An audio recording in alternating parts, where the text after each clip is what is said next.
Como eu falei a vocês, eu estudo música de protesto no Brasil já há alguns anos, né? Vim para cá há 4 anos e estudo a música portuguesa também com mais afinco há um tempo. E optei por esse título, A Liberdade Está a Passar Por Aqui, né? Que é um trecho de uma música do Sérgio Godinho. A dimensão política da canção de protesto em Portugal nos anos 60 e 70. Obviamente que essa dimensão para trás e para frente ela ganha novos significados, né? Para trás porque a gente olha o presente e vai se ressignificando a partir da discussão historiográfica e da própria canção dos anos 60 para trás, e obviamente dos 70 para frente, porque veio o PREC depois, veio os movimentos musicais, alguns cismas e as memórias que essas canções entoam, né? Vale lembrar, por exemplo, o primeiro ano da pandemia, eu lembro que todo mundo trancado em casa, as pessoas foram à varanda, pelo menos aqui no Porto aconteceu, cantar Grândola. Então, que dimensão, de certa forma, a música teve no caso português. Pronto. E aí, só para explicar um pouco aquela imagem do Manuel Freire e do Zeca Afonso, que fazem parte, né, desse grupo de cantores, denominado cantores de intervenção, mais de protesto do que de intervenção, e dos cantores que não tiveram no exílio. Muitos cantores foram para o exílio, né? Esses dois, basicamente, o Zeca teve um tempo, mas foi muito mais forçado do que propriamente por decisão própria. E o Manuel Freire teve cá. E os dois são do norte, o Manuel Freire de Ovar e o Zeca de Aveiro. Né? Curiosamente, a gente tem a grande maioria desses cantores que fazem parte do grupo de intervenção, são do norte. O Sérgio Godinho, o Zé Mário Branco são aqui do Porto. E pronto. E ali, eventualmente, o Cravo, porque a música teve um papel significativo na Revolução. Né? Talvez seja o único país do mundo, se eu estiver errado, Alexandre depois me corrija, onde, de fato, uma música é uma senha revolucionária. Né? Então, a música passa a ter, mesmo aquilo tendo sido premeditado ou não, aconteceria de qualquer forma. Mas a música acaba sendo decisiva, pelo menos na construção da memória, né? E, obviamente, no dia do próprio evento, Grândola se viu como uma grande senha da Revolução. Claro, a gente tem o Zeca e tem o Paulo como foram duas senhas, obviamente, mas Grândola era a senha para, de fato, acontecer. Aquela marcha alentejana gravada anos antes, em 71, em França. Curiosamente, a senha da Revolução Portuguesa foi gravada em França, na madrugada de 71, né? Onde o Zé Mário, o Fanhães e o operador de som fizeram a gravação. Tiveram que acordar de madrugada porque não passava carros, né? E aquilo ali são sons de pedra. A marcha, os 4 marchando abraçados, e fizeram a gravação. E é significativo, né, que uma gravação, a senha revolucionária, tenha sido feita em um país que tanto recebeu o imigrante português, porque França foi o grande destino das pessoas que saíram daqui, inclusive o próprio Sérgio Godinho. E aí também se criou uma comunidade portuguesa muito grande na França, uma comunidade portuguesa cultural muito ativa na França. Então, quer dizer, se falou muito em música, em cinema na França sobre Portugal. Então, esse trânsito entre Paris e Lisboa, Paris e Porto, foi muito comum durante aqueles anos ali até 70, 74, quando aconteceu. Inclusive, várias músicas que foram proibidas e censuradas em Portugal vinham e iam de várias estratégias. Aí vem a lógica da estratégia da divulgação dentro da ditadura, né? E uma dessas estratégias eram, o próprio Luiz Cília, quando eu entrevistei, disse, que é um desses cantores, eram trocar compactos, por exemplo, estratégias, né? Você botava dentro do compacto da Malha um compacto do Sérgio Godinho, do Zé Mário Branco. Essa foi uma das estratégias que se arrumou, por exemplo, de os discos irem e virem. Imagina, um censor, uma polícia, uma PID não vai parar para ouvir um disco enquanto está censurado. Ele vai olhar pela capa, pelo selo. Então isso aconteceu. Foi uma das estratégias, por exemplo, de fazer com que as músicas que eram gravadas em França, né, que eram proibidas em Portugal, chegassem pelo menos até o 25 de abril. Mas pronto, adiantando um pouco a minha fala, muito se pergunta, né? Isso não é uma indagação, né, que o Zé Mário Branco escreveu. Isso é uma afirmação. A cantiga é uma arma e eu não sabia. Essa gravação, essa música foi feita em França, ainda nos anos 70, no começo dos anos 70, mas nunca foi gravada por ele, sim só depois, né, pelo GAC, né, pós-revolução. Mas aí é uma questão que eu levanto. Será que a canção é uma arma? Quer dizer, a arte como instrumento político tem real significação popular? Em que medida ela tem? Se sim, né? Em que medida ela tem? Qual o poder de mobilização que a arte pode ter? E que tipo de arte pode ter essa mobilização? Qual o papel da música nesse sentido? E aí passa a analisar o caso português, como eu falei, né? Grândola foi uma senha revolucionária, e em que sentido a música pode se tornar uma arma? Em vários sentidos, para começar nosso diálogo aqui. Primeiro, o governo pode censurar uma canção gravada, pode censurar uma capa, pode censurar uma letra, mas ninguém pode lhe calar. Quer dizer, talvez seja o único instrumento artístico propriamente humano que jamais pode ser censurado enquanto essência. Imagina, quem é que pode me proibir de cantar? Eu posso cantar em qualquer lugar. Se eu for preso, eu posso cantar, né? Se eu estiver dentro de um shopping, eu posso cantar. Se eu estiver dentro de um banheiro, eu posso cantar. obviamente. Então, o sussurro e o canto é uma arma que jamais pode se calar, obviamente, né? Então, também ninguém pode se censurar, por exemplo, o pensamento. E aí o próprio Manuel Freire dizia isso, né? Remontando os poetas portugueses. Não há mal que corte, não há machado que corte a raiz do pensamento. Quer dizer, você pode censurar tudo, seu pensamento não, obviamente. E a música como instrumento igual. Obviamente que a radiodifusão tem outro significado. A canção gravada ela traz outras coisas que estimulam o debate. Os arranjos, a melodia, obviamente. Que uma canção por si só não é só a letra que fala, né? A canção tem outros elementos que falam, às vezes até mais do que a própria letra, né? O Zé Mário Branco é um entusiasta dessa percepção artística para poder criar uma canção. Uma canção é muito mais do que a letra. Pode ser mais a melodia e o arranjo do que propriamente. E o que é que se tinha a dizer, né, pré-25 de abril, a partir dos arranjos? Né? O Zé Mário Branco talvez tenha sido desses que compuseram aí o grupo, né, aquele que mais pensou na parte estética da canção. Não necessariamente na letra, e sim, né, em toda a parte melódica. E isso foi ganhando corpo, não só o Zé Mário Branco e o Sérgio Godinho. O Sérgio está muito hoje vivo ainda, nativo, né, produzindo com as novas gerações. Produziram e fizeram muita coisa forte, combativa e tal, mas produziram à distância. E isso é uma coisa interessante para se pensar politicamente a canção política em Portugal, né? Que uma grande parte desses cantores de intervenção fez fora do país. É mais fácil, né? Você produzir uma canção combativa, né? Escrever o que quer, não ser censurado fora do país e ser só dentro, quando você não tem a PID no seu sapato, né? Quando você não tem a ameaça da tortura, a ameaça da prisão. Entretanto, muitos ficaram aqui. O Zeca, por exemplo, é uma prova de que foi, voltou, teve preso, né? O Manuel Freire teve cá, o próprio Padre Fanhães, né?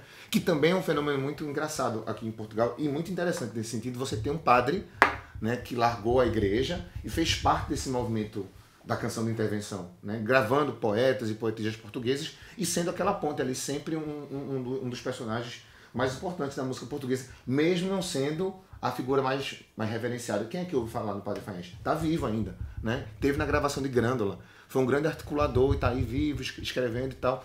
E também teve essa participação. Então, o imaginário político que se foi construindo tem vários elementos na canção portuguesa. Desde um padre, né? O Manuel Freire, por exemplo, fazia parte da Força Aérea. Quer dizer, dentro do próprio exército, ele fazia o papel de desconstruir a ideia salazarista dentro das tropas. Então ele trazia as canções de intervenção, discutia aquilo que o Zeca escrevia para dentro dos militares. Ou seja, dentro do próprio exército, vai tentando minar ali, né, aquela visão salazarista, aquela visão conservadora, reacionária que há, para trazer aquelas pessoas para o seu lado. Afinal, uma revolução de esquerda ou de centro precisava que essas pessoas participassem. Não é uma revolução sem militar, né? A Revolução dos Cravos é esse símbolo, por isso que eu a trouxe. Então, a canção vai ganhando uma dimensão de importância política por não ser um objeto censurável na medida da oralidade, nesse sentido, né? Ela não pode ser censurada enquanto instrumento oral. Ela circula. Obviamente que é diferente da circulação institucional. Via rádios, tudo isso o governo pode censurar. Mas o Zé Mário afirmava isso, a cantiga é uma arma, e eu acho que o caso português é uma prova fundamental de que a canção é uma arma. E como é que se tornou uma arma? Principalmente a partir do momento em que Portugal, muito diferente do Brasil, né, que é um caso que eu também estudo na minha tese, teve esses cantores vinculados à participação em sindicatos urbanos. Rurais não, pelo contrário. Não houve uma participação efetiva da área rural, e sim urbana, mas estiveram em fábricas. Então, essa mobilização dentro de fábricas, ao longo do início dos anos 70, 71, 72, 73, principalmente o que eu estudei até agora, né, que são essas fábricas mais do norte, a Galiza, até a Galiza se fez muito, né, de Ovar para cima, mobilizou muito. Então, o operariado urbano passou a conhecer os cantores, passou a cantar os cantores que estavam aqui, obviamente, e viu nesses cantores figuras muito mais simples do que se imaginava, do que em outros países, por exemplo, como o Brasil, né? Onde os cantores passaram a viver como artistas e se ligaram muito pouco aos movimentos sociais. Aqui os cantores, basicamente, nenhum ficou rico, porque se envolveram no processo revolucionário, entregaram, de fato, né, o seu sentimento à revolução. E foi algo muito, muito expressivo do ponto de vista da própria revolução e da canção em si. Os cantores fizeram parte desse grupo de trabalhadores que lutaram pelo processo revolucionário. Não só com a canção era mais um instrumento. Então, aí a gente está vendo o Zé Mário, o Zeca e vários desses que cantaram. Um detalhe só, para também que não fique no ar, aquilo que eu tinha falado no começo, se usa muito o termo intervenção, né? É um termo muito usado pós-revolução, né? Então fica uma coisa meio anacrônica. A canção de intervenção em Portugal, se na altura ninguém usava esse termo, né? O termo protesto, para mim, é um termo muito mais significativo, muito mais forte, apesar de não ser ainda um termo definido. Eu não conheço ainda quem definiu e acabou, e o conceito é para isso, é para ser discutido. Mas o termo intervenção, dentro da canção política, me soa assim como um termo ainda muito genérico. Imagina, o Kim Barreiros intervém muito dentro de um show. Muito. As pessoas se emocionam. Intervir, de certa forma, alterar o curso daquilo que está acontecendo. Então, o Kim Barreiros, o Tony Carreiras, por exemplo, né? Quem não intervém? Roberto Carlos intervém no Brasil. A questão da intervenção é uma palavra complexa, porque intervir todo mundo intervém. A arte, enquanto instrumento, intervém, né? Então, eu prefiro usar o termo canção de protesto, e para alguns até canção de resistência, mesmo ainda sem existir em torno desse conceito, é um martelo definido. Afinal, é uma canção que não começou nos anos 60 e 70, nem terminou nessa década. Né? É uma canção que existia há muito antes. Imagina, desde o período medieval, os trovadores estão ali. Não deixa de ser um tipo de canção de protesto, a não ser, né? Em Portugal, por exemplo, os próprios fadistas aqui do início do século passado, né? Enfim, no Brasil, o samba também. Há ali o elemento do protesto. Obviamente que, como diria o Zé Mário Branco e o Camões, né? O parafraseando, muda-se os tempos, muda-se as vontades. Então, obviamente, a canção de protesto vai se reinventando e vai atendendo às pautas da sua atualidade. E aos grupos que, de certa forma, a produzem. Portanto, eu particularmente uso e prefiro usar o termo protesto. Dentro da minha opção para tese de doutoramento, eu optei por um teórico chamado Francesco Alberoni, no italiano, obviamente, que discute um pouco isso, né, do estado nascente, ou seja, dentro da arte, isso não é necessariamente só na arte, mas assim, dentro do seio da sociedade, você ter um certo embrião, uma espécie de semente, né, revolucionária a partir de demandas populares dentro da música, seria o estado nascente daquilo, uma semente que está se colocando, né, o movimento, o crescimento daquele movimento social. Então, como a canção foi criando isso, a lógica do estado nascente, do movimento, né, até a revolução, obviamente, e a institucionalização. Obviamente que isso é uma coisa que a revolução só é revolução até a revolução. Depois da revolução deixa de ser. E aí corre o perigo da institucionalização, né? Aí já o Chico Buarque, que fez a canção Tanto Mar, para a Revolução Portuguesa em 75, anos depois fez a mesma canção, mas com outra letra, porque a canção não tomou o rumo que ele imaginava que tomaria, né? O que boa parte dos revolucionários, pelo menos da esquerda mais radical, imaginava que a canção tomasse a partir de 25 de abril, né? E em 75 já não era, né, mais o caminho revolucionário que alguns almejavam. Mas eu acho uma ideia conceitual muito, muito interessante, que eu consegui trazer para a minha tese, essa ideia da institucionalização, até porque a minha tese só vai até 74. Então eu não vou entrar aí com as contradições pós-revolucionárias, porque para uma tese já não seria tempo hábil, né? Por mais que eu tenha vontade de estudar isso, viu? Por mais que eu tenha vontade. Como eu falei a vocês, eu acho que a gente tem que pensar, seja a lógica da produção da música portuguesa, do Zé Mário, do Manuel e de todos esses cantores que estiveram fora e os que estiveram dentro. As estratégias foram diferentes ao fazer canção de protesto, né? Do Zé Mário Branco, do Sérgio Godinho, porque estavam fora do país. E quem estava dentro tinha que fazer outro tipo de estratégia. Não é à toa que a canção do Zeca, por exemplo, é uma canção muito mais rebuscada, né? Então, claro que quem está escrevendo de dentro precisa arrumar estratégias, né? E a gente estuda muito isso na comunicação. Para quem é da comunicação, obviamente, essa lógica dos meios e estratégias, de como sair, como aquilo passar, de certa forma, né? E aí o Zeca foi uma figura, por exemplo, que é muito lembrado por isso. Assim, é um grau de erudição muito grande das canções. Imagina que ouvir uma canção do Zeca Afonso não é fácil.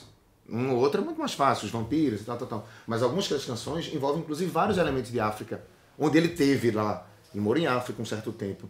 Então, demandava um grau às vezes até de leitura complexo. Entretanto, era o mais necessário. E aí o Manuel Freire, por exemplo, o Francisco Faiás, que usaram o Zip Zip, né, um programa que durou muito pouco tempo de auditório, mas foi essencial na construção visual dos artistas.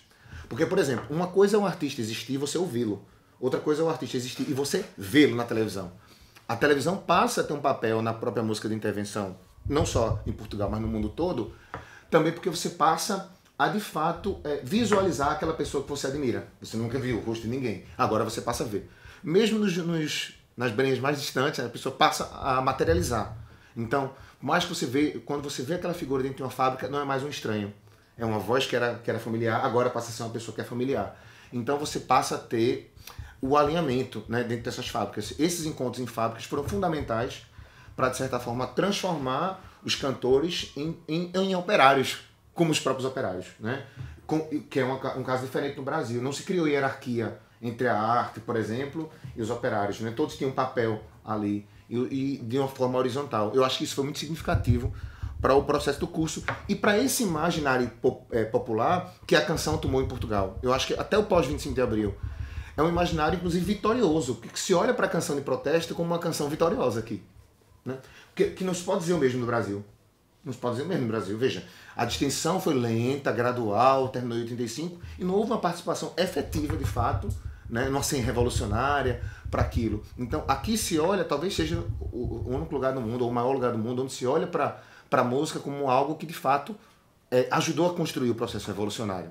Eu não estou dizendo que a música, de fato, a música não é o principal pilar da revolução, mas ajudou a construir. E do ponto de vista da memória e da construção desse imaginário político, a canção faz parte. Notadamente, quando se fala de 25 de abril, fala-se de uma música. Sabe? Antes de qualquer coisa, fala-se de uma música. Quer dizer, essa música é a ponte entre o antes e o depois, né? De uma figura muito lembrada. E as pessoas sempre me perguntam, no Brasil, quem é no Brasil o equivalente a Chico Buarque? É o Zeca Afonso? Quer dizer, não há equivalência. Não há equivalência. O Zeca morreu há muito tempo, né? Também teve essa sorte, eu digo assim, de não ter o tempo para ser criticado pelas suas contradições, que são inerentes ao ser humano.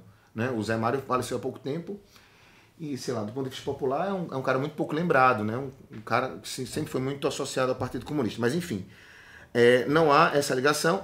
E uma coisa interessante, como eu tinha falado a vocês, eu estou mostrando o Adriano, que é uma figura de Coimbra, e que teve muita participação nisso, que há uma semelhança muito interessante aqui entre Portugal e Brasil, e que também parte do seio universitário, que foi Coimbra, né? Engraçado, por mais que a maior parte dos cantores tenham sido do norte, alguns de Lisboa, mas parece que o coração e o fervilhar da canção de protesto surgiu exatamente, né, no centro do país, ali na Universidade de Coimbra, no Fado de Coimbra, onde o Zeca e o Adriano são muito apontados por terem feito essa transição, né, do fado, a balada e a canção de protesto. Ou seja, ali vai surgindo aquilo que a gente chama de canção moderna portuguesa. Então o Adriano também é uma figura muito importante para a música portuguesa. E tem tantos outros, é impossível falar de todo mundo aqui, obviamente, pelo pouco tempo que eu tenho.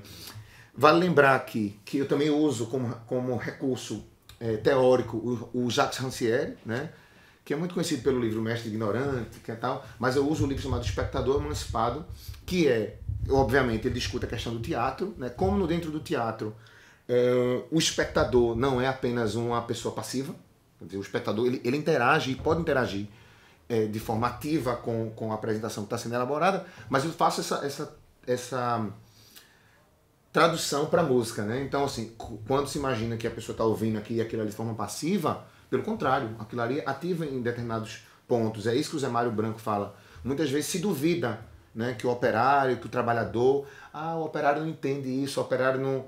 A gente não pode duvidar da capacidade do trabalhador, não pode duvidar da capacidade de ninguém, na verdade. Então, eu acho que assim, não subestimaram demais, talvez, né, em determinado ponto, os trabalhadores, né? Os pobres e tal, subestimam, e eles são capazes de coisas muito maiores do que se imagina, né, nesse meio. E eu acho que em Portugal foi muito importante essa ligação dos cantores com os movimentos populares. E eles eram pessoas populares. Ninguém morreu rico aí, dos que morreram. Ninguém morreu rico. Ninguém é rico, na verdade, desses cantores. Né? É um contraste visual com os cantores, por exemplo, brasileiros, que são todos ricos, dessa mesma geração. São todos ricos. Né? E isso me chama muita atenção. Assim, foi uma coisa que me deixou muito contente quando estava cá a ajudar. Só uma observação. Esse Canção Protesta, né, foi um festival que aconteceu em 67 em Havana, e foi um festival de canção de protesto que reuniu compositores do mundo todo. E talvez tenha sido o festival que mais vinculou o nome Canção Protesto à esquerda no mundo, porque foi em Havana, obviamente, já após a Revolução, com a participação de Fidel, enfim, de todas aquelas figuras que a gente já ouviu falar, e Portugal enviou um representante. O único país desses mais famosos da música que não enviou foi o Brasil. E, por acaso, depois desse festival, a censura brasileira passou a perseguir tudo que se falasse de canção de protesto. Foi uma associação, virou um termo associado à esquerda brasileira. E não era, quer dizer, uma coisa do mundo todo. Nesse festival esteve aí presente o Luiz Cília, né, que está vivo, fez 80 anos há 2 semanas atrás, e foi uma figura muito importante também, né? O hino do Partido Comunista dele, do Avante e o Fio no Salto, ele que fez a trilha. O Luiz Cílio também é uma figura que teve colaboração com o Brasil. Fez música com o Geraldo Vandré, né? Fez música com muitas pessoas no Brasil. O Zé Mário Branco também teve uma composição com o Geraldo Vandré, que foi encontrada recentemente, chamada Canto Duro. Zé Mário Branco e Geraldo Vandré. Eu fiquei muito contente, é uma canção de 70, imagina. Gravada em França, para um brasileiro que está estudando aqui, é recompensante, né? Até porque o Geraldo Vandré também teve, como Chico Buarque em Portugal, uma importância na música política. E isso foi uma coisa que me chamou a atenção. Os próprios portugueses que eu entrevistei, eu tive com o Zé Mário antes dele falecer, tive com o Fanhás, tive com o Sérgio Godinho mais de uma vez, o Luiz Cílio, todos eles falaram do Chico Buarque e do Geraldo Vandré. Então, quer dizer, que houve, de certa forma, essa troca. Obviamente que no Brasil, o Brasil tem uma certa dificuldade em absorver música estrangeira, né? Com a própria América Latina dialoga muito pouco. Não há uma ligação do Brasil com a música de cá, pelo menos é o que a gente imagina, que é o que eu estou começando a desconstruir, obviamente, porque tem muita participação de portugueses na música brasileira dos anos 70, né? E o próprio Alexandre, que vai falar aqui mais à frente, sabe muito bem disso. Não só a gravação que Nara Leão fez de Grândola, meses depois, né, da Revolução aqui, Nara Leão gravou no Brasil Grândola, Vila Morena, e a música foi censurada, quer dizer, foi proibida de ser executada. Depois a gente teve a participação de um dos maiores poetas portugueses, e do João Apolinário, né, que o filho dele, um português, construiu os Secos e Molhados, que se tornou talvez a maior banda, uma das maiores bandas do Brasil dos anos 70. A banda do Ney Matogrosso, que pronto. O fundador daquela banda é um português, o João Apolinário, daqui de Ponto do Lima. E poucos brasileiros sabem dessa participação, né? E o primeiro disco dos Secos e Molhados, já estou quase concluindo minha fala, é uma tradição muito portuguesa da música de protesto, que é poetas musicados. Havia muito pouco isso no Brasil, muito pouco. A maior parte das músicas brasileiras existe um letrista que fazia junto com um compositor, obviamente, aquele era um produto. Aqui não. Aqui a música de protesto portuguesa, ela foi muito baseada em cantar poetas.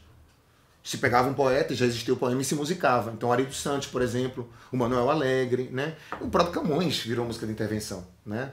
E não estou falando de uma qualquer, de uma das mais famosas músicas, né? Muda-se os tempos, muda-se as vontades, do primeiro disco do Zé Mário Branco, que ano passado fez 50 anos, lançado em 72. Portanto, eu acho que isso é uma característica muito importante também, né? Quer dizer, como a poesia é um país muito ligado à poesia, Portugal, a música de intervenção também teve esse papel de musicar poemas, que é uma coisa diferente. Não é necessariamente construir uma canção. E no Brasil, o Secos e Molhados fez isso, né? O pai foi para o Brasil, João Apolinário, e o filho musicou os poemas, e virou o que virou, o Secos e Molhados, né? Que é basicamente um disco de poemas musicados, o primeiro disco do Secos e Molhados. Basicamente. Né? O próprio Vinícius de Moraes foi musicado pelo João. Enfim, eu só queria falar desse festival, para também não perder tudo. Como eu falei a vocês, a canção, como sempre, a Revolução, Grândola, né?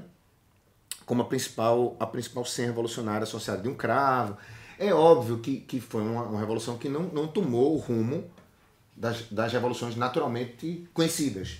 De muito sangue derramado, de tal. Só uma observação, que essa construção, que eu acho uma construção muito, como eu falei, muito importante no imaginário que ecoa até hoje, foi uma produção muito feita a partir de movimentos sociais. Tanto é que eram pouquíssimos selos que gravavam em Portugal, estrangeiros muito menos. Tínhamos a Orfeu aqui do Norte, na Valente de Carvalho, a Sacete, e basicamente eram as três maiores aqui em Portugal. Então, no Brasil não, no Brasil inúmeras gravadoras multinacionais financiaram esses artistas, né? Principalmente a Philips, por exemplo, a holandesa. Então, a gente vê como as pequenas gravadoras e essa ligação com os movimentos sociais fizeram com que as canções, mesmo sem grande sucesso, tivessem um grande êxito. Aí a coisa é um pouco diferente entre o sucesso e o êxito, né? Enquanto veículo político. Então, eu coloquei alguns desses cantores de protesto para vocês terem noção, o Ataúpa, o Pablo Milanés, o Bob Dylan, né? O Bob Dylan tá vivo e ativo desde muito tempo, né? Há muitas décadas fazendo coisa muito boa. A Dominique Grange, que é essa cantora aqui, que cantou no Maio de 68, eu tive a sorte de conhecê-la agora, em Grândola, no Festival da Canção do Protesto, cantou no Maio de 68, a Mercedes Souza, o Chico Buarque, e ali o Francisco Fanhás, o Zé Afonso e o Zé Mário Branco, no dia da gravação de Grândola, às 3h30 da manhã, obviamente fazendo aquela marcha que a gente conhece muito bem, né? Da gravação. Que é uma memória, obviamente, do canto e do caminhar alentejano. né? E virou muito mais uma marcha. Pronto, obviamente é muito pouco tempo para a gente falar, mas é um pouco do meu estudo, doutoramento, é um pequeno pedacinho do meu estudo de doutoramento, que envolve o Brasil, mas eu tentei condensar minha fala aqui, o caso português, tá certo? Para que eu também não me estenda muito, já deve ter passado alguns minutitos, certo? Da fala. Pronto, minha fala é isso. Muito obrigado. Valeu.